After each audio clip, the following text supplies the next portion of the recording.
The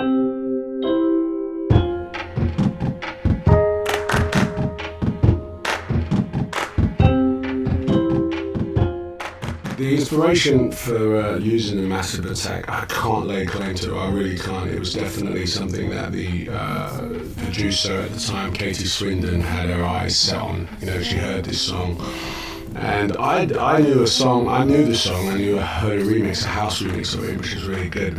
And then when I heard the original, I was like, oh, I see. And then, you know, as it was sort of put into the hat of songs for the title of Luther, it just sat right there. You know, it's the melody is very much, you know, like Rolling Stones magazine said, you know, it's very, very melancholy, very haunting, and it really just captured what we were trying to, you know, do with the first season, which was like, well, actually we didn't know what we were trying to do with the first season, but, you know, that song helped us sort of give us an image, sort of an imprint, you know, sort of.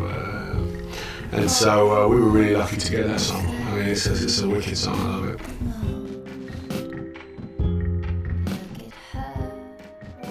I personally don't choose the songs, but oversee a collection of songs that are thrown in to the hat. Because the thing is, by the time the episode's edited and done, you know, we put the song on the end, and sometimes some songs don't work, some really do. But what we found with those end songs is that the high energetic that lifts the audience completely out of whatever the last frame was on the film is the key. You know, really good, high energetic, and gives you a sort of aspirational look towards the next week.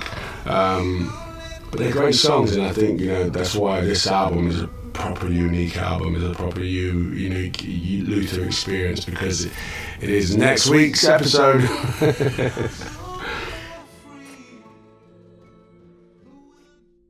We've done 4 episodes a season on Luther, and that's because we wanted to really train the audience to expect to go on a thrill ride and walk away.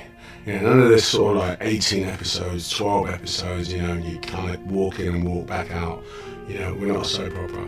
We want to be high impact, and in the same way a film is. And so, especially this last season on, you know, BBC One, it was just amazing how, you know, Tuesday nights people were going, right, I'm watching Luther tonight, that's it. It was a film moment.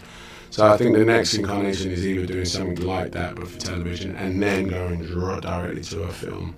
Neil Cross and I have been talking about it for a long time. I think the audience will go for it. I think the genre of, you know, sort of that thriller, you know, with detective, flawed detective, that genre, you know, arguably is done.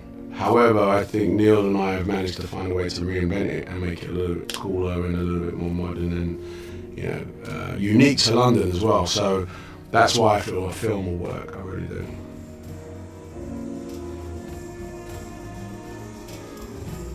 Barack Obama does not have preview tapes.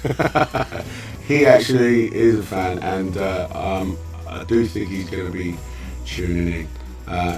When I met him the one and only time, he told me, listen man, I can't wait for that new season, and I was like, wow. So yeah, I'm really excited about showing it. I think America's really embraced Luther in a way that, you know, I hadn't expected.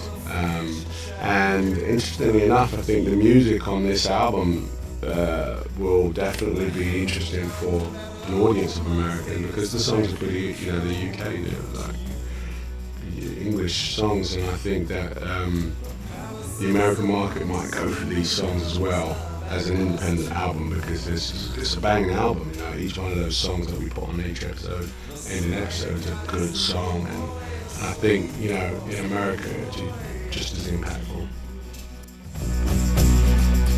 A custard-colored soup